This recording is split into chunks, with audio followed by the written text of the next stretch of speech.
To us, they're individuals, a student, a neighbour, a stranger on the street.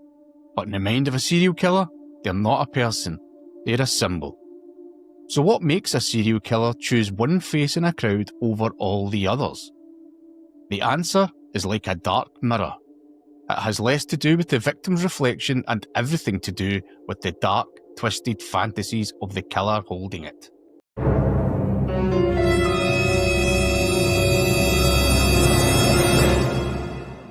Why does a serial killer pick one person and not another?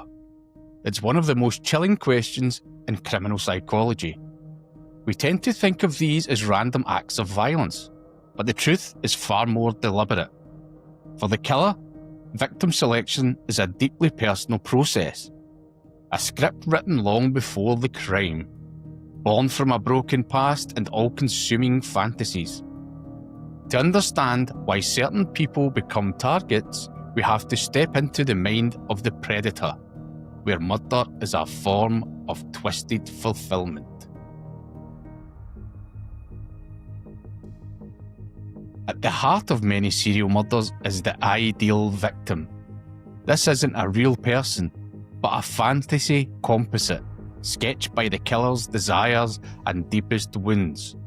Killers fixate on this mental image, obsessing over specific traits like hair colour or occupation, which drives their hunt. The most infamous example is Ted Bundy.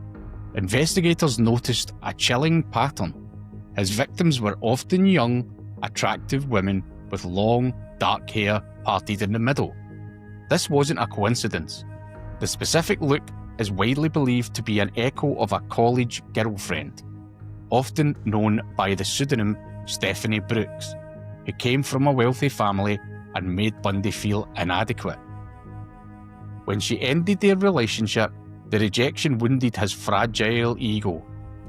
Years later, his victims became stand-ins for the women who made him feel so powerless.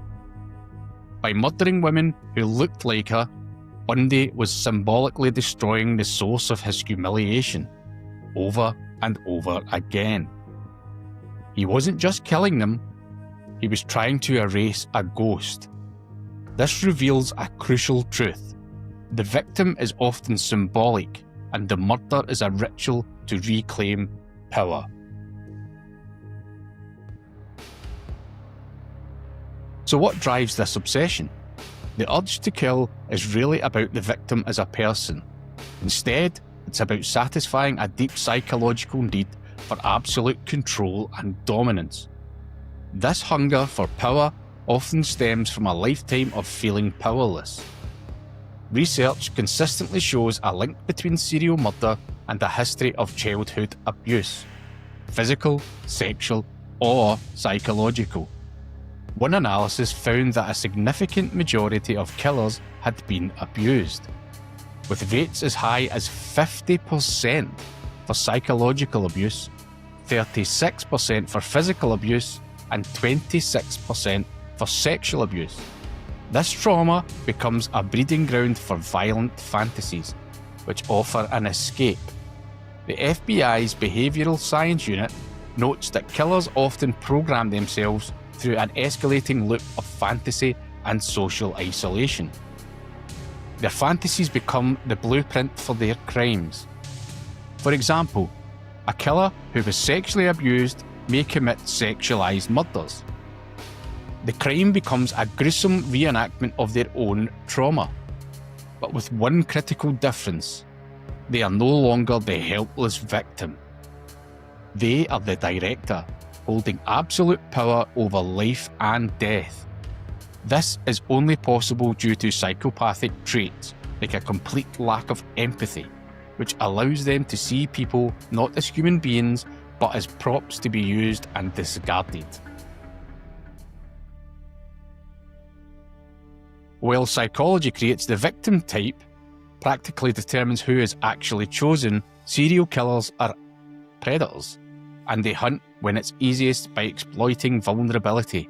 This is why their victims so often come from marginalised groups: sex workers, the homeless, and runaways. Killers target them not just because they're accessible, but because they believe, often correctly, that their disappearances won't cause an immediate alarm. They are seen as low-risk targets. The Pakistani killer Javed Iqbal, who targeted boys living in poverty, callously claimed he could have killed hundreds without anyone noticing. Indian killer Mohan Kumar specifically preyed on women from low-income families who felt social pressure to marry. This selection process reflects a killer's view of certain people as throwaways, making them perfect pawns in a power game. Beyond social status, simple situational vulnerability is key. Killers are always watching for people who are alone, distracted, or seem unaware. Ted Bundy claimed he could spot a victim by the way she walked, and research supports this. Studies show that predators can identify vulnerability from non-verbal cues alone, like a shark sensing distress. The hunt is a cold calculation, balancing a killer's dark fantasy with the opportunities the real world provides. Interestingly, victim selection patterns often differ between male and female killers. The vast majority of serial killers are men, and they typically fit a hunting model, stalking and attacking strangers who match their violent psychosexual fantasies. For them, aggression and arousal are tangled, and the act of killing itself becomes eroticized. Female serial killers, who are much rarer, often operate differently. Their method is more like gathering than hunting. They are more likely to kill people they already know, family, spouses, or patients in their care. Their motives also tend to be more practical, such as financial gain. Think of the Black Widow, who murders husbands for insurance money, or the Angel of Death nurse who kills patients in a twisted display of power.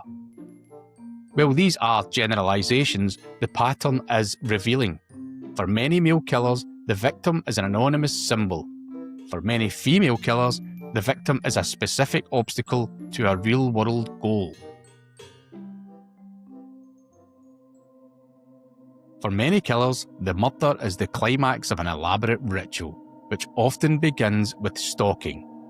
This period of observation allows the killer to learn a victim's routines, but it's also psychological. Stalking reinforces their fantasy, giving them a sense of ownership over the target before any contact is made. The approach is also tailored to the victim. A killer might use a con to lure a victim or a surprise blitz attack on a stranger in a public place. These aren't just tactics, they're part of the killer's deep-seated behavioural pattern. The crime scene itself often reveals the killer's signature, ritualistic elements that are not necessary for the murder, but are psychologically compelled. This could be the way a victim is positioned, or specific injuries inflicted. A signature is a killer's unique mark. This is also why they take trophies, a piece of jewellery, a driver's licence, or even body parts. These morbid souvenirs allow them to relive the crime and hold on to that feeling of power, driving the compulsive, cynical nature of their violence. The psychology behind these horrific acts is a window into the darkest corners of human nature. Exploring these patterns isn't about glorifying killers, it's about understanding the forces that create them. So what do you think about the connection between a killer's past and their choice of victim? Share your perspective in the comments below. And if you find these deep dives into criminal psychology compelling, make sure to subscribe and hit the notification bell for more.